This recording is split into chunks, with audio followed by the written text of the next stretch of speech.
क्या आप जानते हैं कि भारत में एक ऐसा दिन भी आता है जब देश के अलग अलग हिस्सों में नया साल मनाया जाता है, लेकिन अलग अलग नामों से। कहीं इसे गुड़ी पाड़वा कहते हैं, कहीं उगाड़ी, चेटी चंद, नवरे या फिर साजिबू नोंगमा पानबा। त्योहार अलग अलग हैं, लेकिन सभी मनाए जाते हैं एक ही दिन पे। कभी सोचा है ऐसा क्यों? क्या इनका कोई साझा रहस्य है? चलिए समझते हैं।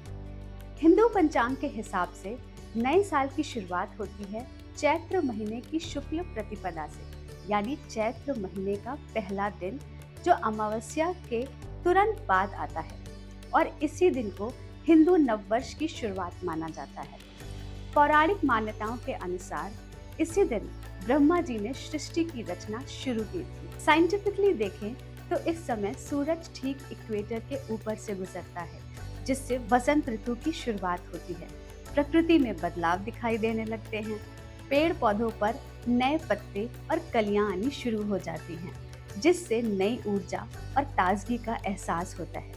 ये टाइम राबी फसलों की कटाई का भी होता है, इसलिए किसानों के लिए ये खुशी, समृद्धि और नए आरंभ का प्रतीक माना जाता है। आइए जानते हैं कि चैत्र मास की शुक्ल प्रतिपदा को भारत के अलग अलग राज्यों में कैसे मनाया जाता है। शुरू करते हैं दक्षिण भारत से, जैसे आंध्र प्रदेश, तेलंगाना, कर्नाटका, जहां इस दिन को उगाड़ी कहा जाता है। उगाड़ी का मतलब होता है नई शुरुआत। नए दिन का स्वागत करने के लिए इस दिन लोग अपने दरवाजे पर तोरण लगाते हैं। उगाड़ी की सबसे खास परंपरा है उगादी पचड़ी। ये एक ऐसा व्यंजन है जिसमें 6 स्वाद होते हैं: मीठा, खट्टा, कड़वा, तीखा, नमकीन और कसैला। इसमें नीम के फूल, गुड़, कच्चा आम, इमली, मिर्च और नमक सभी एक बैलेंस मात्रा में डाले जाते हैं। ये पकवान हमें सिखाता है जीवन में सुख भी आएंगे, दुख भी आएंगे, लेकिन हमें हर सिचुएशन में एक बैलेंस रखना चाहिए। महाराष्ट्र में इस दिन को गुड़ी पाड़वा कहा जाता है। ये त्योहार 2 शब्दों से मिलकर बना है: गुड़ी, जिसका अर्थ है विजय पताका, और पाड़वा, जिसका अर्थ है प्रतिपदा। लोक मान्यताओं के अनुसार इस दिन भगवान श्री राम ने बाली के अत्याचार को खत्म किया था और महाराष्ट्र क्षेत्र में धर्म की स्थापना की थी। इसी खुशी में लोगों ने घर घर में उत्सव मनाया था और गुड़ी यानी ध्वज लहराया था, जो प्रथा आज तक चली आ रही है। लोग सुबह अपने घर के बाहर गुड़ी लगाते हैं। गुड़ी एक लंबी लकड़ी होती है जिसमें ऊपर की ओर तांबे या चांदी का कलश उल्टा रखा जाता है। डंडे पे रेशमी कपड़ा बांधा जाता है और नीम के पत्ते लगाए जाते हैं। गुड़ी को विजय और समृद्धि का प्रतीक माना जाता है।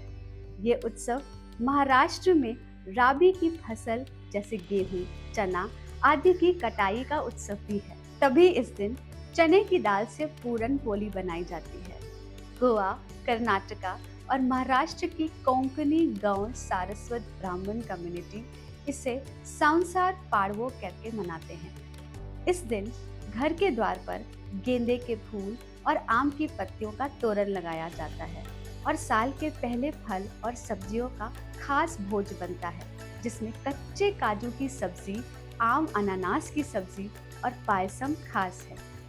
उत्तर और मध्य भारत में इस विशेष समय को चैत्र नवरात्र के रूप में मनाया जाता है। ये साल के पहले दिन से 9वें दिन तक चलने वाला त्योहार है, जिसमें माँ दुर्गा के 9 रूपों की पूजा होती है और बहुत से लोग 9 दिन तक फास्ट रखते हैं, जिसके पीछे बहुत बड़ा वैज्ञानिक कारण भी है। इस समय मौसम में एक बड़ा बदलाव आता है।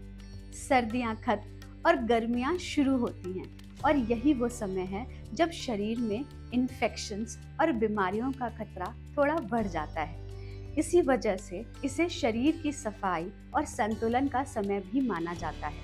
इस दौरान व्रत रखने और सात्विक भोजन करने की परंपरा के कारण शरीर हल्का रहता है, इम्यूनिटी बढ़ती है और मौसम के बदलाव के साथ शरीर को ढलने में मदद मिलती है। कश्मीर में इसे नवरेह के नाम से मनाया जाता है। ये कश्मीरी हिंदुओं का एक पवित्र त्योहार है।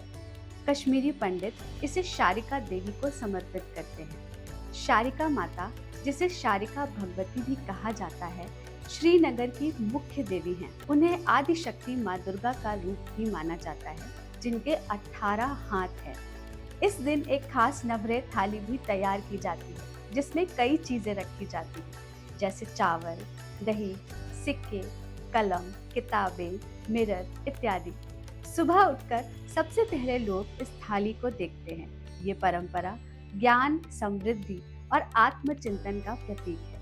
भारत के उत्तरी पूर्व राज्यों जैसे मणिपुर में इस दिन पर साजिबू नोंगमा पानबा उत्सव मनाया जाता है। ये मैती समुदाय का नया साल है। इस दिन घरों को साफ सफाई करके लोग पारंपरिक भोजन बनाते हैं और साथ बैठकर खाते हैं और अपने पूर्वजों को याद करते हैं। ये त्योहार परिवार और परंपरा की भावना को मजबूत करता है। सिंधी समाज में ये दिन चेटी चंद के रूप में मनाया जाता है। इस दिन भगवान झूलेलाल का जन्मदिन भी होता है। झूलेलाल महाराज को सिंधी समाज का रक्षक और पानी के देवता वरुण भगवान का रूप माना गया है। कहते हैं उन्होंने मृक्षा नाम के एक शासक के अत्याचार से हिंदुओं और उनके धर्म और संस्कृति को बचाए रखने में एक महत्वपूर्ण भूमिका निभाई थी। इस दिन झूलेलाल भगवान की भव्य झांकियां निकलती हैं, भजन कीर्तन होते हैं। भारत की संस्कृति की सबसे बड़ी खूबसूरती यही है कि यहाँ एक ही परंपरा कई रूपों में दिखाई देती है। चाहे नाम अलग हो, रीति रिवाज अलग हो, लेकिन हर त्योहार का संदेश एक ही है: नई शुरुआत, पॉजिटिविटी और जीवन में संतुलन।